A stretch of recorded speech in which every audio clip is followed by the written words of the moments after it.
Two huge events are about to take place. One, edgeofplay.com is about to go live. And two, World Cup 2018 is starting in less than 2 weeks. To celebrate these two equally seismic events, Edge of Play will be releasing a series of World Cup vlogs. The aim is to come at this from a coaching perspective as opposed to a fan perspective. So I'll be looking to be a little bit less emotional, if possible, and instead look at it from a more analytical point of view. I want to look at tactics, I want to look at the philosophies of the coaches and their approaches. I want to look at certain skills and techniques and then try and relate them back to the training pitch. You'll be able to access our vlogs via our Facebook page, via our YouTube channel, and of course on our website itself as it goes live. Would welcome you to join in the discussions that I'm hoping will be generated from these vlogs. So hopefully the vlogs will enable us to discuss things and get ideas that we can take back to our own clubs. For this first vlog, I'm going to look at the England versus Nigeria friendly match, a preparation for the World Cup for both sides. I'm going to focus more on the England team in this game. 3 centre-backs. We've then got the wing-backs who really do bomb on. We had very much one holding midfield player in Eric Dyer. We then had a very attacking choice to have Dele Alli and Jesse Lingard in the attacking midfielders. You've then got Kane and Sterling. It was a very fluid 3-5-2, which I'll come on to shortly. Nigeria have often been known to play a 4-3-3 formation in recent times. Their formation was something of a 4-3-3 to 4-2-3-1, but of course that formation changed in the second half, and we'll look at how that affected things as well. One of the first things that really stood out to me in the game was Jordan Pickford, the goalkeeper. How confident he was to play out from the back. Even under pressure, he's very comfortable playing out to his centre-backs, who were both happy to pull wide. John Stones in the middle there and receive the ball. Even when pressured by a player, if the ball came back, he was very happy to control and just play the ball out. When he was put under a lot of pressure and they tried to press us quite high, he was very, very confident too to turn out and play the ball straight out to the wing-backs. And beat this initial press that the Nigerians did. It wasn't just to the centre-backs, he'd often play the ball into these little areas here. He was happy to pick out a gap, wait for someone to close him down, then play through the gap. Very confident to do that. In a way I've not seen from past England goalkeepers. I look at when Joe Hart's played there, going further back at David James. The ball had come to them and it was just not long. Any kind of danger, the ball was just knocked away. A lot of that, I presume, comes from the coach. So he's obviously being told he wants him, Southgate saying, I want you to play out from the back, I want you to stay calm and composed. But Jordan Pickford seems the right man to do that at the moment.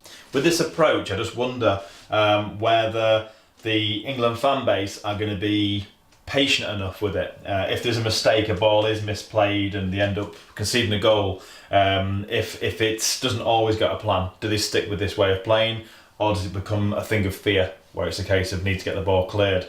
But we'll have to see whether, when the first mistake happens, whether things change very quickly or whether they stick to a belief that this is the way to play. So it was a very bold decision, arguably, to play Lingard and Dele Alli, both in like an attacking midfield kind of role. The exciting thing of that was the movement that came from here, the amount of movement these players were prepared to do. Lingard, especially with his movement, Dele Alli linking up with Sterling quite a bit as well. So one of the interesting things that I noticed in the game was the amount of times that we'd been on the attack, Nigeria just won the ball back, and they would try and play the ball through into their midfield in this area here. But whenever they did, or several times when they did that, they played it in, it was intercepted. They were just on their way back, we just lost possession, and they were in this area a lot.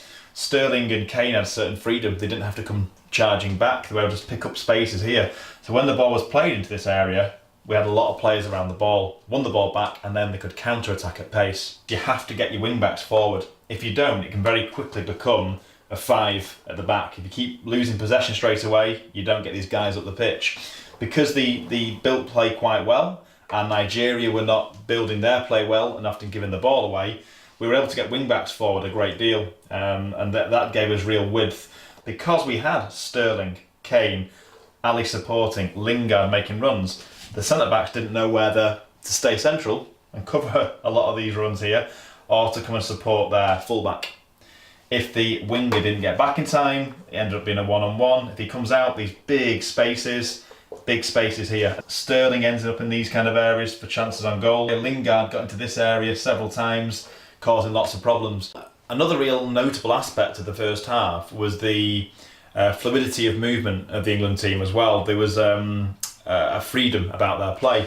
One interesting example I noticed was when Kyle Walker, I think he'd had to beat a man and turned away from him, used his pace well, and he played the ball out here.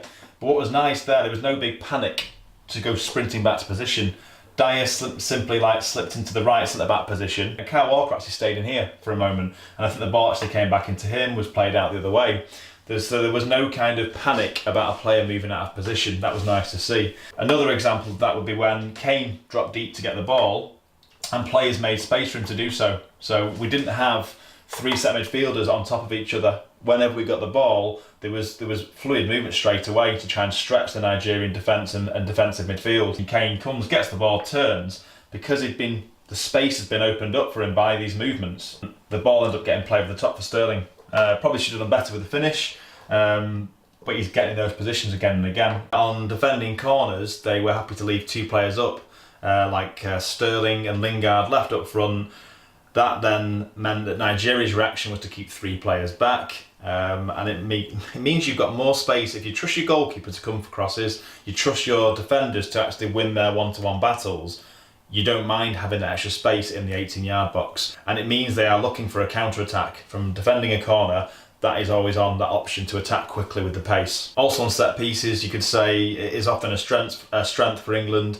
They scored again from one. With playing three centre-backs, and you've got a set midfielder who can play centre-back as well, plus a centre-forward who's handy in the air, that may well be something that England uses as a real strength in matches to attack set pieces. Some of the things that I noticed that perhaps weren't as positive for England, well, a lot of them came in the second half. When they were attacking, we had a wealth of opportunities. You had wing-backs getting forward, you've got two set midfielders moving out into wider positions and making runs between defenders. That fluidity of movement caused the Nigerians problems. Second half, Nigeria matched up England's formation almost. So all of a sudden, the wing-backs became a one-to-one battle, and they almost nullified each other. And their build-up play was a bit more measured at first. They could play into here, out to here, so they could build up the play and see where these two were going. Nigeria has to start to pick out passes into these two areas, either side of Eric Dyer. Once you get to there, you end up with a situation where there's a player turning, England were having to retreat, we've got a striker making runs for balls through here, and at the very least they're getting shots off from here. England would win the ball back, and then you have the same thing, because they've left this space. You can have space either side of the centre midfielder, and it ends up being a bit of a lottery. It ends up being end-to-end, not one team controlling the game.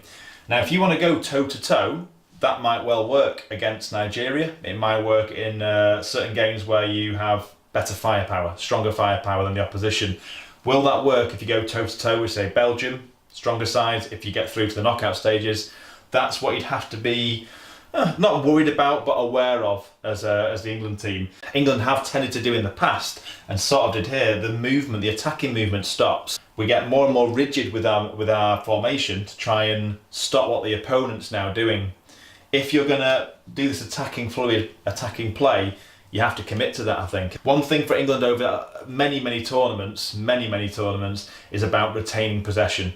Can you, at the right moments, if it's you're ahead and you've been under some pressure at the start of the second half, can you get your foot on the ball, move it around, not just at the back, inviting pressure, or here, but playing the ball forward, back, forwards again, so the opposition actually back off? Can you buy yourself some time to get control of the game again? If not, and you end up with a situation where you can't get the ball out, and you end up with this, attacking players playing deep, Sterling and Kane in a massive space, and an opponent that's happy to camp in your half, this could be the problem. So that's the end of the first blog. I hope you found it interesting. Feel free to comment on it and give your own opinions. Thank you for watching. Please like our Facebook page, subscribe on YouTube, and subscribe to the website if you could, and keep in touch with the video World Cup blogs.